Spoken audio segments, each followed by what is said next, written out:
குடியரசு துணைத் தலைவர் தேர்தலில் என்டிஏ கூட்டணி வேட்பாளராக சிபி ராதாகிருஷ்ணன் அறிவிக்கப்பட்ட நிலையில் டெல்லியில் பிரதமர் மோடியுடன் அவர் சந்தித்து வருகிறார். கூடுதல் விவரங்களோடு இணைகிறார் நமது செய்தியாளர் ரமேஷ்குமார். வணக்கம் ரமேஷ்குமார், இந்த சந்திப்பு தொடர்பான முழு விவரங்கள். அடுத்த மாதம் நடைபெறவுள்ள குடியரசு துணைத் தலைவர் தேர்தலில் என்டிஏ வேட்பாளராக அறிவிக்கப்பட்டுள்ள மகாராஷ்டிரா ஆளுநர் சிபி ராதாகிருஷ்ணன் டெல்லியில் பிரதமர் மோடியை தற்போது சந்தித்து வருகிறார். சற்று முன்னதாக டெல்லி விமான நிலையத்திற்கு வந்திறங்கிய அவரை மத்திய அமைச்சர்கள் பூங்கொத்துகள் கொடுத்து வரவேற்றனர். இந்த நிலையில் தேசிய ஜனநாயக கூட்டணியின் குடியரசு துணைத் தலைவர் வேட்பாளராக தேர்வு செய்யப்பட்டதற்கு சிபி ராதாகிருஷ்ணனுக்கு பிரதமர் மோடி வாழ்த்து தெரிவித்திருக்கிறார். அதற்கு சிபி ராதாகிருஷ்ணனும் தன்னுடைய நன்றியை தெரிவித்திருக்கிறார்.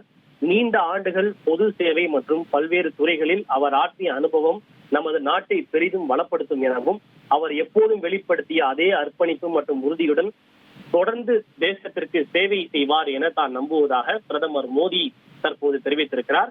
தன்னை வேட்பாளராக தேர்வு செய்த தேசிய ஜனநாயக கூட்டணிக்கும் பிரதமர் மோடிக்கும் சிபி ராதாகிருஷ்ணன் நன்றியும் தெரிவித்திருக்கிறார். உங்கள் விவரங்களுக்கு நன்றி ரமேஷ்குமார்.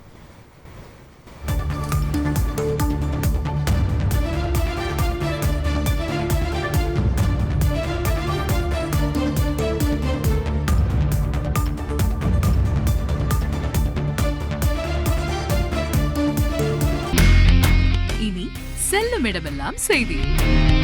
தந்தை டிவியின் வாட்ஸ்அப் சேனலை ஃபாலோ பண்ணினா செல்ல இருக்கும் இடமெல்லாம் செய்தி.